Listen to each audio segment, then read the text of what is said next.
Well, as I always say, if we start our videos off from inside the truck, we're trying to put a wiggle in it. So we are literally on a property, just came off a gate drop, took a group out, and we've been watching this group that we're headed to for quite some time. Numbers kept fluctuating. Not really sure if it's, dogs have been run through the property, guys driving by, hey, let's just shoot a couple hogs in this field with a thermal. Don't know. Really don't know, but the numbers kept changing. We are in planting season, so this is post deer season, and now we are into peanuts. Corn, most corn's already been planted, but now peanuts are going in the ground. Extremely dry here in South Georgia. Horrible drought. Some people say that 50-year-old people, worst they've ever seen it. So the big factor here is water. That is actually the key component to trapping right now. And so this particular trap is right next to a pocket of water. Small pocket of water right now because it's so dry, but we know it has to be spring fed because we ain't had no rain in forever.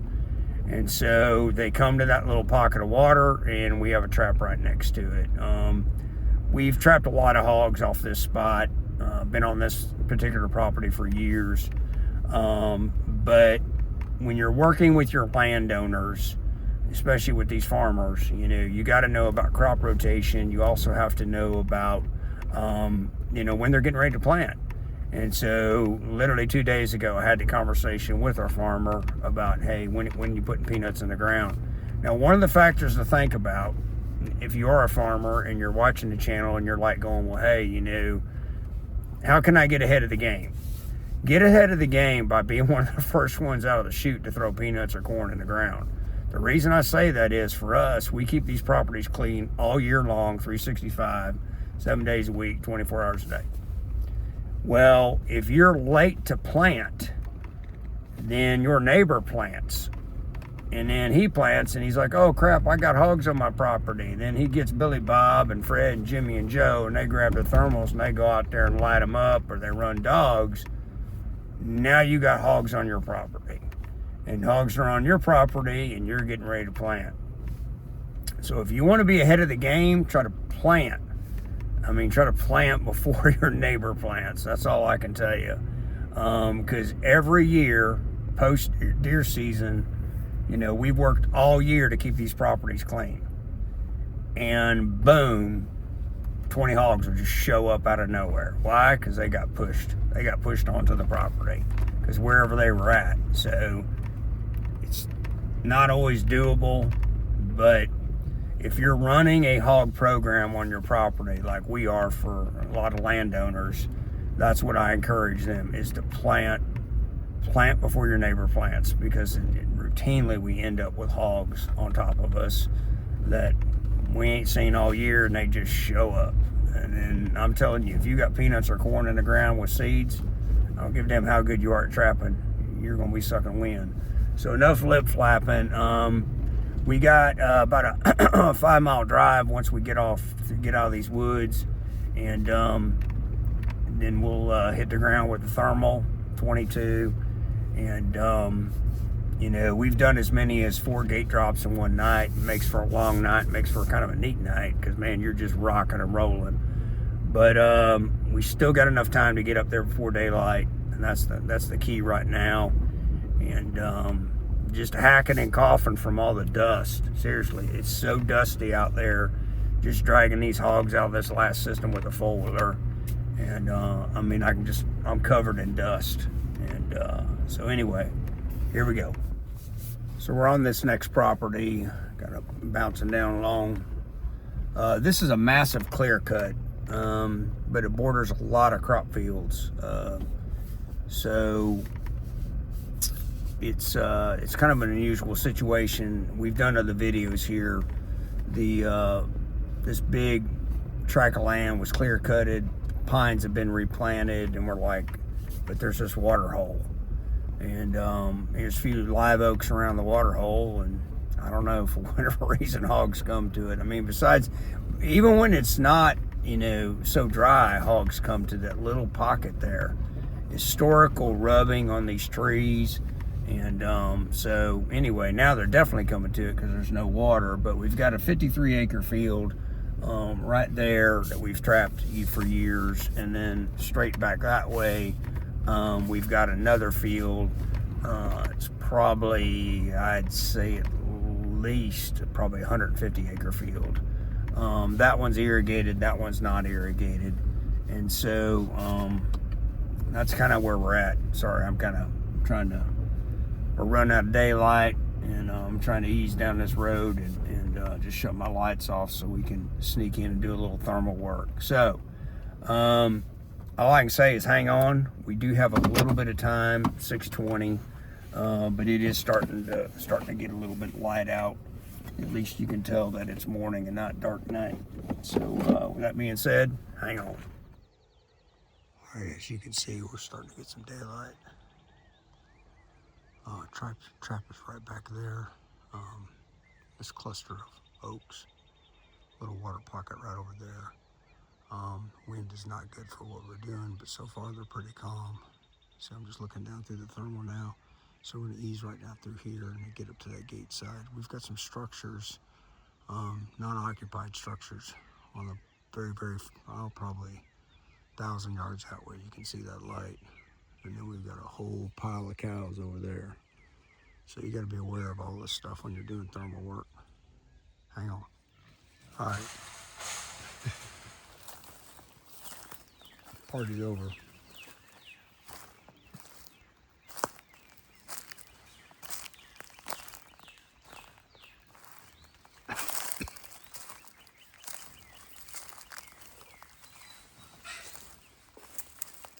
It's a little pocket of water.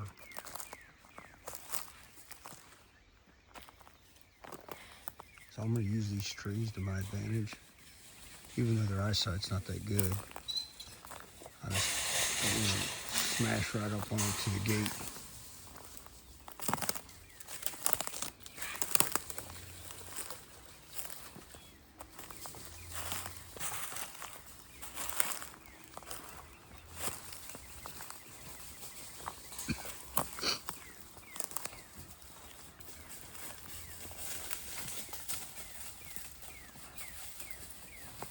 Try to keep them calm.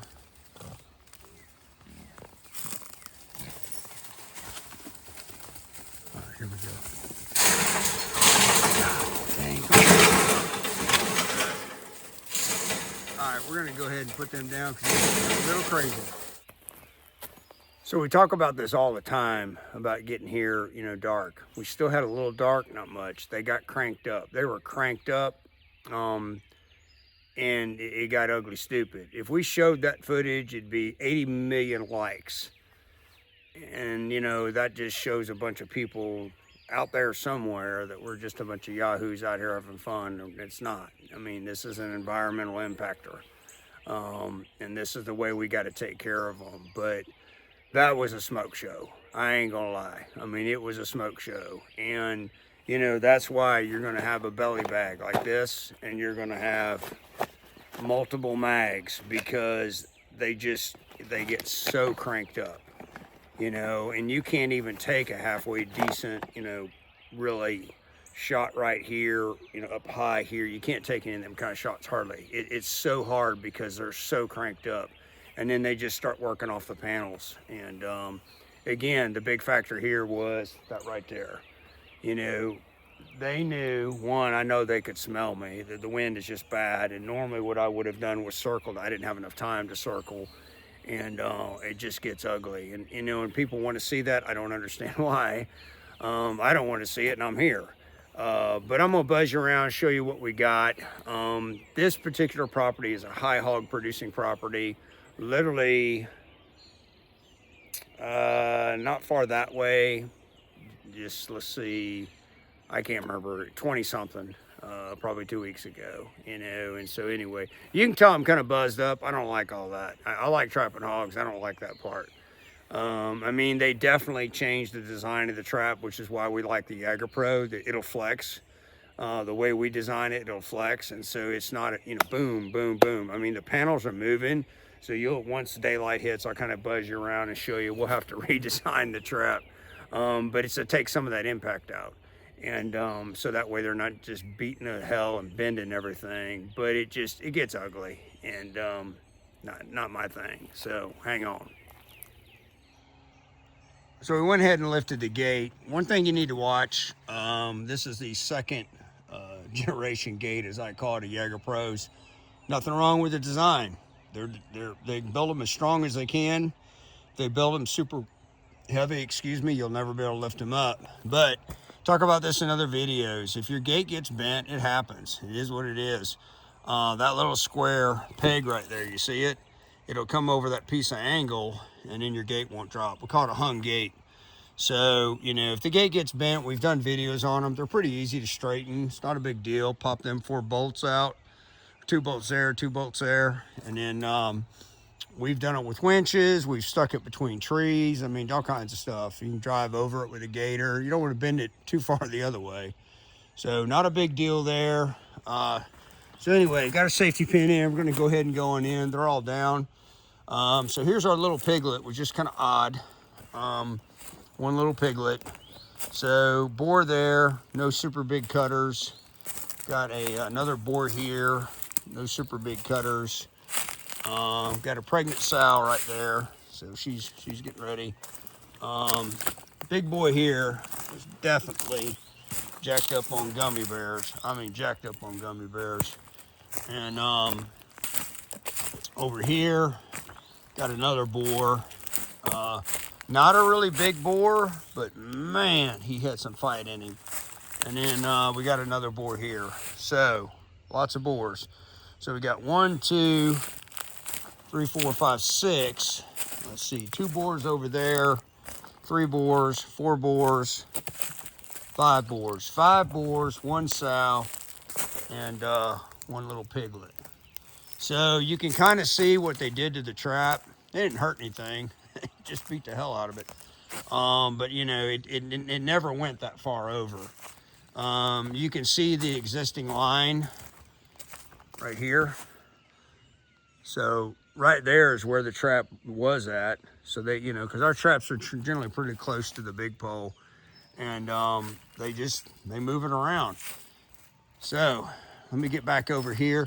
This is a camera we've been experimenting with. It's a Moultrie AI camera that detects, you can set it for hogs. It's set strictly for hogs, nothing else. Bad idea to put one inside of a system like this. It's up high enough that it wouldn't get hit by a hog. But we're kind of experimenting to see if that's something we kind of want to start using. So we're only getting alerted to hogs, not coons, deer, possums, and every other damn thing in the world. Beautiful morning here. Got our ice camera on the outside. There's our little water hole. And we actually up here now, we have a Jaeger Pro ice camera on that water hole. So that's been very helpful. So running 3 cameras on this system, and you can see we're just in a patch of oaks. And all right, so hold on. So we're gonna buzz back to the truck, back that way, and nothing was outside the gate. Searched all this with a thermal, even this clear cut, it was clean. So like I said, at one time our high number was 10, and then it dropped to 7 in the piglet, and then it dropped to 6, and we don't know what happened. Now the other night they came in and there was a bunch of them jacking around in the water, and that's the difficult part about trapping this close to water. The water is in theory a food source. There's something in there they're gonna root. But we had 2 hogs literally just sit down out here outside the gate, not trap shy. They didn't want to go in there and get their ass kicked. So we added more food. Now you want a sense of urgency with your hogs coming in so they don't jack around like this. And that's why when you're that close to water, it's kind of risky. But in this particular case, you know, there wasn't enough food coming out of the feeder to not start a big fight. So we added more corn, and they're like, hey, that's not a big deal. And we actually, over here on the right side, actually did a line of corn for the subordinate ones, the ones that are like, I just don't want to get up underneath the feeder and get my ass kicked. So, you know, we preach about it all the time. You know, these small hog traps, I don't care what you buy, I really don't. But these small hog traps, it's ridiculous to think that you're gonna get these booger eaters who've got extreme dysfunctional social issues to get inside an enclosure and get along, Okay, it doesn't make any sense to me. Now, if you do buy a trap, I would really, really prefer you buy one with a camera. And I would really, really prefer that you also run an outside camera so you can really see what you got going on and don't educate hogs. Because us on the professional side of this business, you know, we're getting destroyed by these highly educated hogs. And I truly believe at some point we won't be able to trap them. I mean, if they lived a long time, we definitely wouldn't be able to trap them. So I'm gonna buzz back, get the truck. I got to get up with my landowner because we got to work it out to where we're gonna put these guys. And I'll get them laid out, do a good picture, and then we got to rebuild the trap. Not rebuild it, but just kind of straighten it out. So hang on. So I had to zoom in on this. When I left the house at like 3 o'clock this morning, we dropped a gate, I don't know, 5-10 miles from here. I think it was like 56 degrees at like 3 a.m. and now it's 36 because I was like, oh man, it seems like it's really gotten cold out here. So anyway, we got the truck down here and we are going to go ahead and unload the four-wheeler and start our magic. And anyway, give you some more footage. Now, one of the beauties of the Recon is it'll actually fit under the gate. It's kind of cool. You got to kind of duck. But the handlebars you'll clear. And then with the winch on the front, this is what we do. I don't have anybody to help me film, so we just pull them over there to line them up. I mean, you can drag them, but I've said it in other videos, I got a double hernia from, it's been fixed, but from picking up hogs, and you know, this ain't worth it, man. If they're small, I'll drag them. A little guy like that, I'll drag.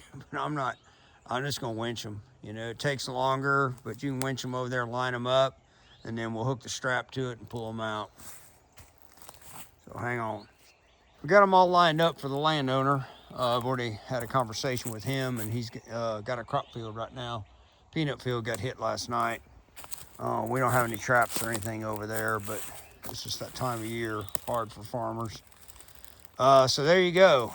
5 boars, 1 pregnant sow, and a little piglet.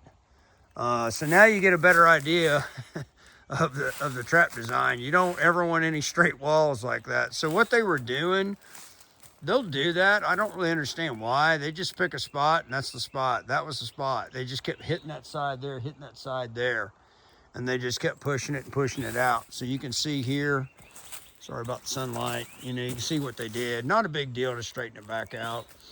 It'll take about 5 minutes, but that way it flexes. Now for some people, you know, they'll take these connecting rods and shove them down on the ground. We don't do that. I want it to move around. It's just me. You can see how they shoved that corner back. But none of this would have happened, in my opinion, if we'd have got here and it'd have been a lot darker. But they just got cranked up. So we're going to go ahead and start dragging these guys on out, and we'll get back to you. So we got her back in there. Again, you don't want any straight walls. You don't want any hard corners, meaning like really, you know, 90-degree corners. And then you just buzz around. Our roots are right over in here, but not an issue. You can see the different heights in the panel. That's not an issue. And then you come around, and you can just see where we kind of put everything back in play. So I hope y'all enjoyed the video. Like I said, if we'd have got here at least 30 minutes before, they wouldn't have been that crazy. But it all worked out. Landowner's happy. We got peanuts going in right there in that field, and field over there we got cotton, so that's okay over there, but that's the one we're kind of really concerned about right now. We're going to pull our Moultrie camera, and we're going to just try it at the next set. The idea is that we've got 2 cameras we're experimenting with right now. One's called Anywhere Cam, which is a pan, tilt, zoom, pretty cool little camera. And we're going to take that camera and the Moultrie camera and put them on the traps that we're actually getting ready to trap on. We've got one, see, we took out 2 systems last night, so we got another system that's ready to go. And we just kind of keep rotating that schedule. They get loaded up, we start learning our groups, flip the switch. Just went ahead and took this one last night, strictly because we had pretty much capped out and we got peanut issues coming on. But we'll take the Moultrie camera, we're gonna keep testing it. We tested a camera called Reolink. I didn't like it. But the Anywhere Cam is really neat. Got some videos coming out pretty soon on it where we're scanning around the trap, seeing hogs outside that we normally can't see with our 2 other cameras. And that's it. Got to get home, grab the baby, go to the farm, get a run in, and then probably take a nap. But besides that, spread the love, not the hate. And hopefully, like I said, hope you all enjoyed the video and kind of see how we do it. And feedback, support, comments, we love it all. And we're just going to keep on. We just want to get through planting season. It's kind of stressful right now for us to try to stay ahead of that curve. And we got about another 2 or 3 weeks. We'll be out of planting season, and then we can probably kick back and take a break for a day. Hey, y'all take care.